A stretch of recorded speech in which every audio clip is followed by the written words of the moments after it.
confiance en soi, ego et même parlons d'égoman avec Serge Marquis, médecin spécialiste en santé communautaire.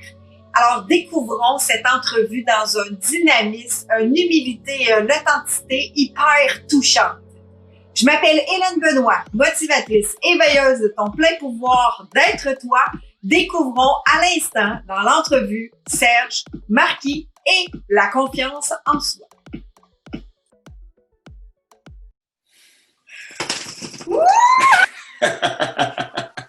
Belle matinée avec Serge Marquis. Serge Marquis, docteur Serge Marquis, médecin spécialiste en santé communautaire. Moi, je trouve, en fait, tout son parcours, dès son adolescence, il a été stimulé par, justement, l'être humain, puis apaiser la souffrance de l'être humain. Il est arrivé de différentes façons. Il est arrivé en étant médecin.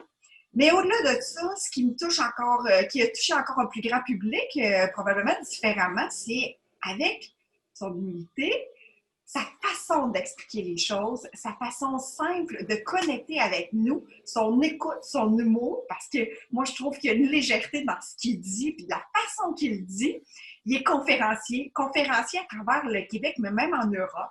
Il fait, en tout cas, aujourd'hui, peut-être un peu moins, mais d'une façon complètement différente, mais il faisait jusqu'à 150 conférences par année.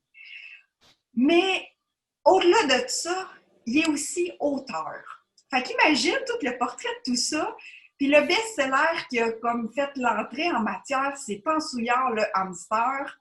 Dans notre mental, comment ça bouge, ça bouge, ça bouge. Il nous a expliqué ça dans son livre Pensouillard le hamster et est venu par la suite Egoman. Ego, l'ego dans lequel on le parle, il l'a transformé en Egoman avec des illustrations écrites, mais de façon illustrée pour nos images mentales à nous, afin de comprendre plus facilement comment on deal avec justement notre être humain puis l'ego. Alors, Serge Marquis, il est avec nous ce matin pour nous partager justement sa façon à lui de nous partager l'ego, la confiance, l'estime, l'être humain, comment on peut vivre à travers tout ça, mais avec une légèreté. Alors, Serge Marquis! Bonjour! C'est tellement extraordinaire de te rencontrer, Hélène, avec tout ton enthousiasme, toute ton énergie, cette joie que tu dégages. Alors, c'est avec plaisir que je suis là ce matin. Merci de m'accueillir. Merci à toi. Alors, j'aimerais que tu puisses nous partager, en fait, pourquoi je t'ai approché. C'est que, de un, j'aime la façon dont tu expliques les choses, la façon que tu es, la façon, ton être, en fait, qui, je trouve, rassurant. Puis j'aimerais, dans cette période de la vie où est-ce que, justement, on est dans une grande transformation, comment on peut garder le cap dans nos façons de penser, dans notre façon d'être, comment pas embarquer dans tout ce qui se passe, puis en même temps, comment nourrir notre confiance pour rester sain d'esprit, en fait. Écoute, il y a une réponse qui est à la fois super simple, mais c'est difficile étrangement de la mettre en application. Parce que cette réponse-là, elle est utilisée à toutes les sauces présentement dans notre société. Puis je crois sincèrement qu'elle est mal comprise. Et voici cette fichue réponse. C'est en gardant l'attention dans le moment présent. Comment peut-on traverser des périodes aussi difficiles que celles que nous traversons? Parce que c'est, on ne faut pas se le cacher, là. C'est difficile, la pandémie. C'est difficile de garder justement le cap, de rester connecté même aux autres, parce qu'on peut se voir bien sûr, comme on le fait ce matin, mais on n'est pas là à côté de quelqu'un à tenir sa main, à passer la main dans le dos, à serrer dans les bras, tout ça. Alors, comment faire pour éviter que notre tête devienne tellement pleine de tapage, de bruit, de toutes sortes, avec de l'autocritique, je suis pas capable, j'y arriverai jamais, on s'en sortira pas, ou la critique des autres, évidemment, pourquoi ces décisions-là, on comprend rien, etc., etc. Donc, ça, c'est du tapage, là, dans notre tête, c'est du bruit. Et ce bruit-là, la chose la plus importante à faire, c'est de l'apaiser parce que c'est en l'apaisant qu'on rentre dans le moment présent. Quand je dis que c'est utilisé à toutes les sauces présentement, la notion, le concept du moment présent, c'est associé, c'est galvaudé parce que c'est associé au plaisir, très souvent. Buvez notre bière, vous allez être dans le moment présent. Tu sais, on s'en sert même pour faire de la publicité. Alors que c'est pas ça, être dans le moment présent.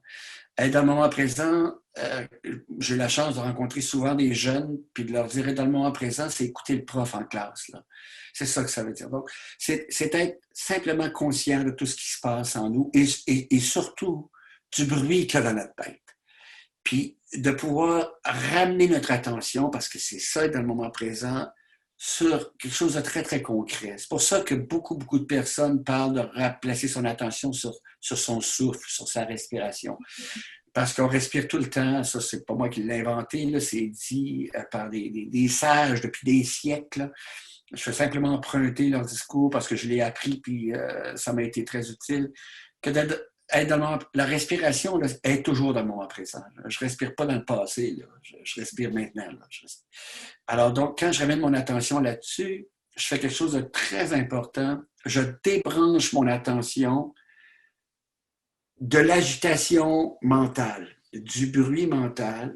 C'est l'image que j'ai essayé de donner en parlant du hamster. Là. Cette agitation qui est toujours, elle, dans le passé.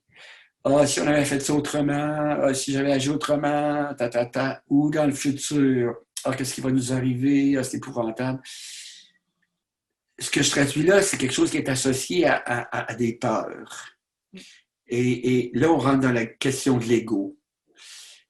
L'émotion au cœur de l'activité de l'ego, c'est la peur. C'est la peur de disparaître. Alors, il faut absolument que je fasse une petite parenthèse associée à ce que c'est que l'ego. Parce que ça aussi, on le comprend mal, puis on en parle à toutes les sauces. Ah, lui, il a un gros ego, puis elle a un gros ego. Mais quand on s'arrête, on dit, c'est quoi ça, l'ego? C'est rare qu'on est capable de donner une réponse claire. Et l'ego, c'est tout simplement, je dis ça tout simplement, mais c'est extrêmement complexe, mais on essaie de rendre ça simple et clair. C'est la multitude de représentations qu'on a de soi-même. Tout ce à quoi on s'identifie dans la vie. Parce qu'on a un processus à l'intérieur de nous qu'on peut appeler le processus d'identification qui fonctionne à la journée longue. Puis on s'identifie à toutes sortes d'affaires. On s'identifie autant aux vêtements qu'on porte, qu'à la marque de voiture qu'on a, qu'à une équipe de sport, et ça n'arrête jamais. À nos idées, à nos opinions. Et c'est très important de comprendre ça, parce que dès qu'on s'identifie à quelque chose, s'il y a une critique à l'égard de ce à quoi on s'identifie, on perçoit ça comme une critique à l'égard de ce que nous sommes, alors que ça n'a rien à voir. Parce que ce que nous sommes, ce n'est pas notre ego. Ça, c'est difficile pour beaucoup de personnes de comprendre ça, là, mais c'est une réalité. L'ego est issu d'un processus d'identification qui est apparu dans notre tête au cours de notre évolution. Puis maintenant, on est piégé par ce processus-là. Et un des grands défis de la vie, si on veut retrouver la confiance en soi, parce que la confiance en soi, elle se retrouve dans le présent, quand on connecte notre attention sur notre potentiel, nos capacités, nos ressources, et que dans le présent, on développe ça. Ça ne se développe pas dans le passé, ça se développe dans le présent, une capacité. Si j'ai l'impression d'avoir un talent dans la peinture, par exemple, bien, c'est en peignant que je vais développer ce talent-là. Si c'est dans le sport, c'est en m'entraînant, en faisant une activité qui correspond à ce talent-là que je vais le développer. Dans le présent, encore une fois. Alors, mais pour pouvoir faire ça, il faut que j'apaise mon ego. Parce que mes talents, mes capacités peuvent aussi devenir, à travers le processus d'identification, quelque chose auquel je m'identifie. Et là, je vais commencer à avoir ce discours mental du genre, si c'est associé à l'ego, là, ils vont aimer ça, ce que je fais, le tableau que j'ai peint. Je vais-tu réussir dans la compétition sportive à être le meilleur pour gagner la médaille d'or? Bien, pendant que je suis dans ce discours-là, là, je ne suis pas dans le présent, en train de faire tout ce qu'il faut pour développer mon potentiel. Peut-être que je ne gagnerai pas la médaille d'or, mais peut-être que je vais la gagner aussi. Ça n'a aucune importance. L'essentiel, c'est que je développe le potentiel que j'ai à l'intérieur de moi. Peut-être que je ne serai pas... on n'écrira pas des livres sur les peintures que je fais, là, mais je vais réaliser ces peintures-là. et je vais peu à peu raffiner la capacité que j'ai à peindre. Ça va s'harmoniser davantage. Et ça, là, quand je fais ça, la confiance apparaît. La confiance en soi se développe peu à peu à travers tout ce potentiel qui vient au monde dans le présent. J'espère que je suis clair quand je dis oui, ça. oui, moi j'adore ça. Oui, oui. Alors, et ça, c'est un travail de... C'est très important aussi de dire ça. C'est un travail de tous les instants. Parce que l'ego rembarque tout le temps. Oui. Il est associé à des choses qu'on a enregistrées très tôt dans notre vie. Malheureusement, il y a des choses, parce qu'on était trop jeune, on était trop petit, on ne pouvait pas faire autrement. On a confondu des affaires. Et ce n'était pas la faute de nos parents. On peut avoir les meilleurs parents du monde, on peut avoir les meilleurs professeurs du monde. C'est pas, ça n'a rien à voir avec eux. C'est juste parce que notre petit cerveau, de 6 ans, 5 ans, 4 ans, peu importe, a fait des associations qui étaient erronées, puis ils ne pouvaient pas s'en rendre compte. Par exemple, je donne souvent cet exemple-là. Mettons que j'ai 5 ans, tu sais, puis je suis au pied de l'arbre de Noël, là, puis j'ai appris un petit poème à la maternelle, 4 lignes. Puis là, devant moi, là, il y a mes parents, les oncles, les tantes, les cousins, les cousines, les grands-parents, les frères, les soeurs, tout le monde est là. Puis j'ai accepté de réciter le petit poème. Alors, je le récite, puis quand j'ai terminé, là, qu'est-ce qui se passe? Bien, tout le monde applaudit, tu sais. Bravo! Parce que les gens, ils sont bien intentionnés. Puis là, il y a quelqu'un de très, très bien intentionné, encore, c'est peut-être n'importe qui, grand-papa, grand-maman, tu sais, n'importe qui dit « Et que t'es bon, tu t'es pas trompé. » Puis là, mon petit cerveau de 5 ans, il fait si je suis bon, c'est parce que je me suis pas trompé. Alors là, si je veux continuer d'être bon dans sa tête, il faut plus que je me trompe. Puis là, je veux continuer d'être bon dans sa tête parce que quand je suis bon dans sa tête, il m'applaudit. Et ça veut dire qu'il m'aime. Ça veut dire qu'il va s'occuper de moi. Et c'est, quand j'ai 4-5 ans, c'est très important parce que si personne ne s'occupe de moi quand j'ai 4-5 ans, qu'est-ce qui va m'arriver? Je vais mourir. Et là, j'ai peur de ça.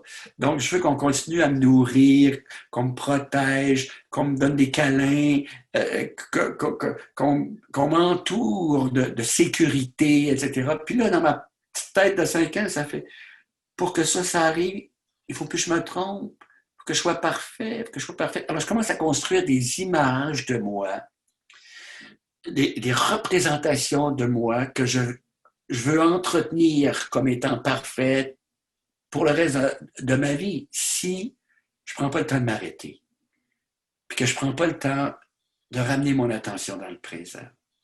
Avec des exercices aussi simples que de ramener mon attention sur mon souffle plusieurs fois par jour.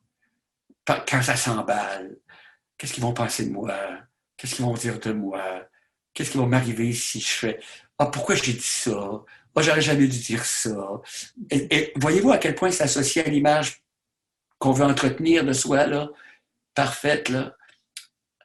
Et si mon attention est constamment accaparée par ça, ben, je ne suis pas en train de développer tout mon potentiel, toutes mes ressources, en simplement faisant en sorte que ça vienne au monde à travers l'écriture, si je crois que j'ai du talent pour écrire, ou peu importe, la sculpture, c'est la musique, peu importe quoi. Oh oui. Peu importe quoi, peu importe quoi. Puis même, je reste plus loin que ça encore. Tout le potentiel que j'ai là, en dehors de ce qu'on appelle les talents, tout le potentiel que j'ai dans l'art, je vais appeler ça comme ça, puis j'emprunte ça à un auteur qui s'appelle Eric Fromm, l'art d'aimer. Tu sais. Ça se développe dans le présent aussi, dans l'écoute de l'autre, dans l'attention à l'autre. Est-ce que je suis là ou je suis ailleurs présentement? Je suis en train de porter des jugements sur l'autre, ou je suis en train de me demander si je vais être assez aimable pour que l'autre me donne de l'attention. Je suis en train de faire ça, ben je suis vraiment avec l'autre. Et ça, c'est développer l'art d'être là. D'être présent, oui. D'être présent, l'art d'écouter. C'est ça, moi, là. L'art d'aimer. Mais je suis en train de me demander si ce que je dis, ce que je fais, ça va me mériter l'attention de l'autre. Je suis en train d'écouter. Je suis pas là. en train de m'intéresser à l'autre. Et si je m'intéresse vraiment à l'autre, vraiment, totalement, étonnamment, ça va générer de l'intérêt à mon égard. Oui. Et ça, je ne suis pas dans les coups, là. Je ne suis pas en train de me dire, je suis assez intéressant, est-ce que je suis assez gentil, assez beau, assez fin, assez intelligent, assez ci, assez ça. Non, je suis en train de m'intéresser, juste m'intéresser. Hey, qu'est-ce que ça veut dire? Je pense que j'ai compris. Parle-moi de ça. Encore plus, j'aimerais savoir plus long là-dessus. Mais là, et ça se développe dans le présent. Puis ça donne de la confiance. De sentir que je suis capable de faire ça. Hey, j'ai beaucoup parlé avec une seule question. Ben oui, mais c'est parti. En fait, il y avait seulement une question, une ligne directrice. Il y avait seulement une ligne directrice pour justement nous partager davantage. Mais je vais revenir. Parle-en donc encore plus. Okay. J'aime ça parce que justement, tu sais, ce que tu parlais tantôt en introduction sur, tu sais, dans les moments qu'on vit présentement où est-ce que c'est plus difficile, c'est une transformation. Mais tout ce qui est là présentement était là aussi avant. Ouais. Tu sais, dans notre brouillard de notre mental, il était là aussi avant. Alors, Ouais. c'est oui, dans un moment plus difficile comme on vit présentement, mais c'était déjà tout là. Alors, tout ce que M. Marquis, tout ce que Serge parle aujourd'hui, c'est aussi applicable dans notre quotidien de tous les jours, même quand ça va très bien. C'est tellement important ce que tu dis là, Hélène, parce que ça, c'est une chose à laquelle on m'a beaucoup demandé de réfléchir. Beaucoup de gens m'ont posé des questions là-dessus depuis que la pandémie a commencé. Qu'est-ce que vous pensez qui va arriver après? T'sais? Puis moi, je remonte toujours la chose la plus importante, c'est est-ce qu'on a retiré des leçons de ça? Mais fondamental, parce qu'il y a une chose qui existait déjà avant la pandémie, qui m'inquiétait beaucoup. Puis encore là, je n'ai rien inventé là-dessus. Il y a ce philosophe montréalais dont j'aime beaucoup les travaux, qui s'appelle Charles Taylor, que je cite partout, et qui disait qu'un des plus grands, des plus graves problèmes de la modernité, c'était la montée de l'individualisme, du narcissisme, du moi. Et ça, c'était là avant la pandémie. Et puis dans la pandémie, ce qui est à la fois difficile à faire, mais important à faire, c'est de redécouvrir à quel point on est des êtres de relation, des êtres de connexion. Et que c'est en apaisant le moi, l'ego, qu'on peut retourner dans la solidarité, dans le soutien. Parce que dans l'activité de l'ego, là, je suis en train de faire comme si j'avais l'hamster dans ma tête, tu sais. Dans l'activité de l'ego, il y a une autre personne que j'aime beaucoup citer. Moi, j'aime bien citer mes sources parce que j'ai beaucoup appris des gens dont je lis les livres ou que j'ai écouté en conférence, etc. Puis il y a un gars qui s'appelle Richard Moss, un médecin américain, et qui disait que la plupart du temps, notre mental, il était dans 4 cadrans. Le premier cadran, c'est des jugements sur soi-même. Je ne serais jamais capable, je n'arriverai pas. Pourquoi j'ai fait ça? J'aurais jamais dû, ce que je disais tantôt. T'sais. Ou des jugements sur l'autre. Garde-le donc, lui, garde-la donc, elle. Puis il y a toutes sortes de mots pas très gentils qu'on peut ajouter autour de ces phrases-là, là, les jugements critiques sur l'autre. Donc, les 2 premiers cadrans, jugement sur soi, jugement sur l'autre. Puis les 2 autres dans le passé ou dans le futur. Ah, si j'avais fait ça. Ah, si j'avais eu une meilleure professeur. Ah, si ma première blonde m'avait écouté. Ah, si mon premier chum avait été plus compréhensif dans le passé ou dans le futur. Ah, regarde, ça n'arrivera jamais, cette affaire-là. Je ne serai jamais capable de faire ça. Je le sais, j'ai essayé 2 fois. Bon, ça, c'est dans le futur. C'est les jugements sur soi. Ou l'autre, la même affaire. J'en ai donné des exemples. L'autre, dans le passé, juger ses parents, les amis qu'on a eus, etc., ou qu'on n'a pas eus. Bon. Et puis, dans le futur, la même chose. On ne comprendra jamais, je ne serai jamais... Bon. Et ça, c'est l'agitation mentale. Et c'est pour ça que c'est important dans la période de pandémie de revenir dans le présent puis d'observer cette agitation-là. Ces mots-là sont tellement importants. D'observer cette agitation-là dans la bienveillance. Ah, regarde, je suis encore en train de me critiquer. Là. Ou je suis encore en train de critiquer l'autre. Là. C'est sûr qu'il y a des décisions qui sont prises, des gestes qui sont posés, des choses qui sont faites qui demandent un ajustement. Mais l'affaire qui est normale pendant la période actuelle, c'est normal d'avoir peur. Parce qu'on ne connaît pas cette bébite-là. Puis on peut avoir peur que les gens qu'on aime quelque part l'attrape. Puis c'est sain d'avoir peur. T'sais, moi, ma mère, elle a 91 ans, puis je veux pas qu'elle attrape la bébé. Alors, je ne l'ai pas prise dans mes bras depuis le mois de mars. Là, alors, c'est à la fois normal d'avoir peur, puis c'est à la fois normal d'être triste. Mais ça, il faut accueillir ça à l'intérieur de soi. Il faut accueillir ça dans la bienveillance. Pour pouvoir apaiser l'agitation. Ah, maudite pandémie. Moi aussi, il y a des jours, je suis tanné, tu sais. Puis là, il faut que je ramène mon attention dans le présent. Serge, reviens ici. Tu sais, dans le livre dont tu parlais tantôt, là, c'est une petite phrase qui m'est apparue pendant que je l'écrivais, puis dont je me sers beaucoup, beaucoup, beaucoup, beaucoup, chaque jour. Serge, reviens ici. Ramène ton attention ici, là. Tu es dans l'agitation. C'est correct, là, quand... Sois bienveillant, reviens ici. OK, qu'est-ce que tu peux faire maintenant? Là? Qu'est-ce que tu peux faire? Qu'est-ce que tu peux faire présentement dans la situation actuelle? Pour les personnes qui t'entourent, que tu aimes. Tu peux les appeler. Ah, ça ne te tente pas. Pas grave, c'est peut-être au moment où tu vas commencer à parler à l'autre personne que tu vas voir apparaître à quel point tu te sens bien d'y parler. Tu sais. Des fois, ça me demande un petit effort pour me mettre en contact avec des gens que j'aime, parce que sur le coup, je me sens fatigué ou je ne sais pas quoi. Alors, OK, compose le numéro. Commence. Et là, tout à coup, on se sent bien, là, tout à coup. Il ne faut pas attendre d'avoir le goût pour se mettre en mouvement. Je dis souvent ça aussi. Le goût va apparaître pendant qu'on se met en mouvement. Ça aussi, c'est important. Ça aussi, c'est bien important de se le rappeler. Parce qu'il y a des gens qui attendent d'avoir le goût pour poser un geste. Et il faut réaliser que le goût va apparaître à partir du moment où on commence à poser le geste. Il y a un intérêt qui surgit.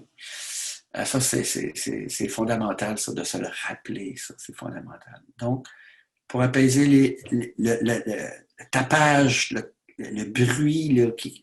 Oh, j'aurais jamais dû. Oh, j'aurais dû. Oh, je pourrais jamais. Oh, je serais jamais capable. Oh, lui, elle. Pour apaiser ça, là, il faut s'en rendre compte. Il faut être bienveillant. Regardons ça, ça tourne, là, ça court dans tous les sens. Et on ramène l'attention ici, on revient ici. On ramène l'attention sur le souffle ou sur quelque chose de très concret. Et là, on est en connexion avec ce qu'on est vraiment. Là. Cette capacité d'être là. Cette capacité d'aimer. Cette capacité de s'émerveiller. Et tout ça, ça peut permettre à la confiance de réapparaître. Ouais. Tellement. J'ai beaucoup aimé, puis il nous reste quelques instants juste pour connecter ensemble encore quelques petites minutes. Moi, je résumerais, c'est porter notre attention sur, oui, de s'observer avec bienveillance. Ouais. J'aime beaucoup le fait que tu aies ajouté la bienveillance, parce que si on n'a pas la bienveillance envers nous-mêmes, c'est plus difficile de se mettre en action, justement, parce qu'on rentre dans, justement, le tapage de nous-mêmes.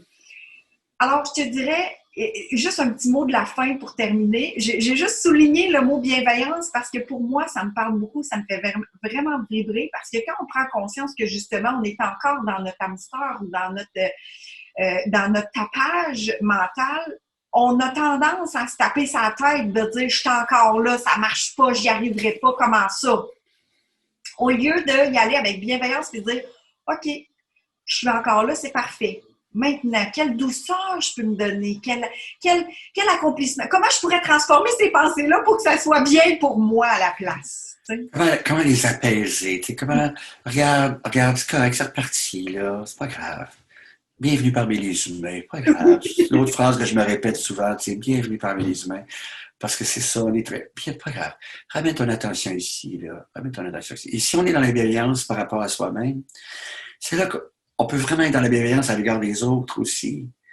Le jugement qu'on porte sur l'autre, là, c'est aussi une exigence à l'égard de l'autre qui soit parfait ou parfaite tout le temps. Parce qu'on est coincé dans le besoin qu'on a d'être parfait, alors on commence à être coincé dans le besoin que les autres le soient aussi, puis on tombe dans les exigences à l'égard des autres, puis là, c'est de la critique constante parce qu'il n'a pas fait ci, il n'a pas fait ça, il n'a pas compris ci, il n'a pas compris ça, il n'a pas bouché le tube de pâte à dents comme je donne, ou elle n'a pas fait. Bon. Et cette critique-là à l'égard de l'autre, c'est parce que bien souvent, on n'a pas réalisé qu'on n'avait pas été dans la bienveillance à l'égard de soi par rapport à cette espèce de besoin tout le temps d'être parfait, parfaite à cause de cette vieille croyance que si on ne l'est pas, on ne sera pas aimé, puis on ne sera pas apprécié, puis on ne sera pas reconnu, puis on ne sera pas quelqu'un, que notre vie n'aura même pas valu la peine d'être vécue, puis tout ça.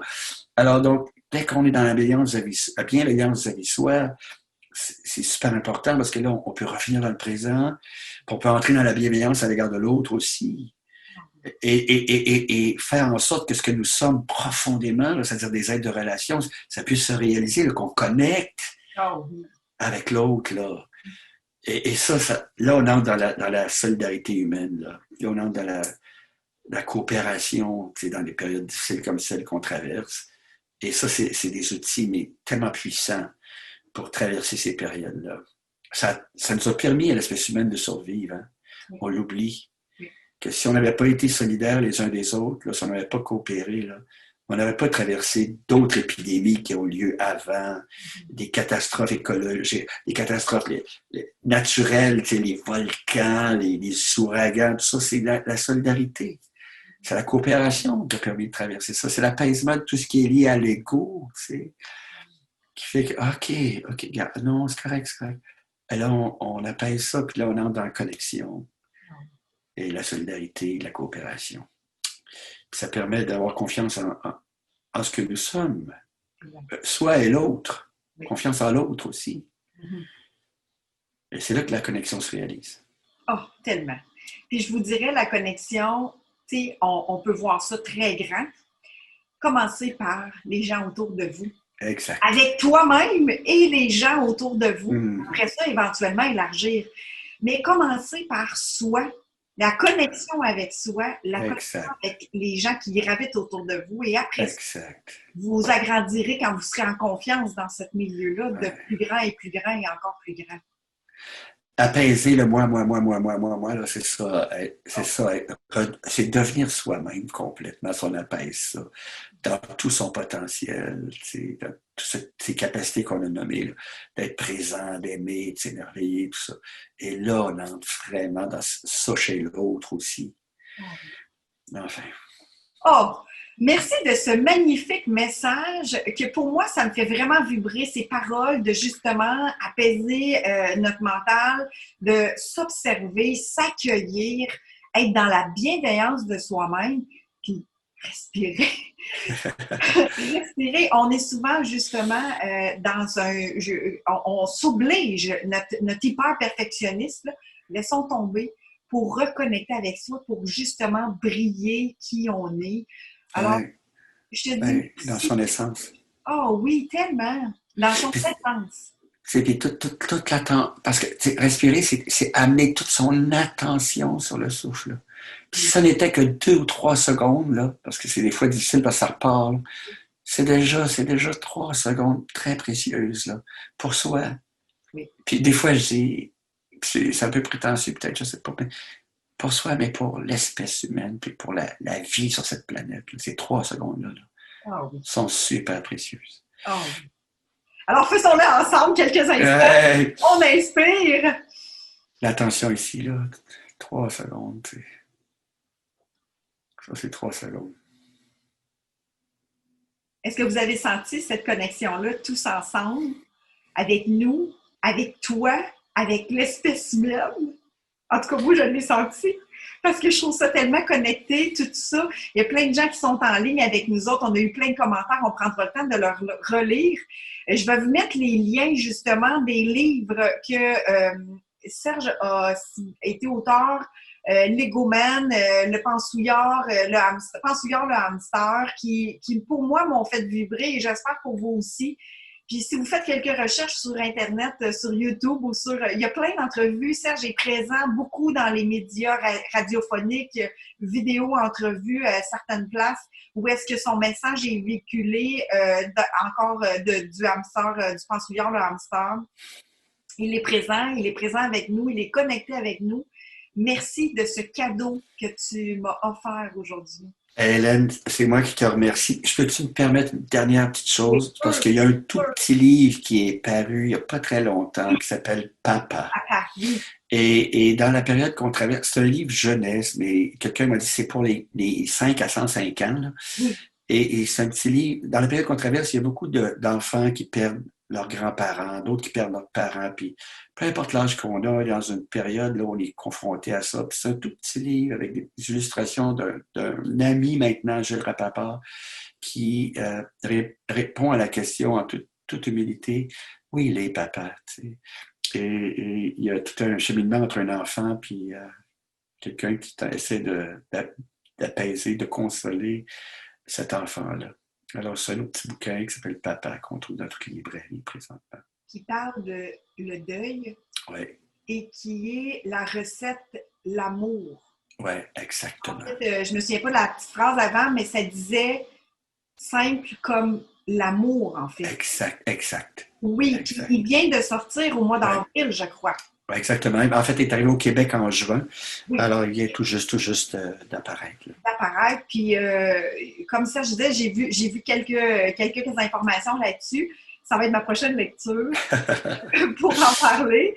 Je vais mettre le lien aussi de ton site où est-ce qu'il y a le lien sur ce livre-là. Puis, merci. C'est un cadeau extraordinaire. Merci beaucoup, Serge. Merci, Hélène. Puis, bravo pour le travail que tu fais. Vraiment. Merci beaucoup. Alors, je te fais un gros câlin. Oh oui! Bye. Bye! Merci beaucoup. Merci, Serge.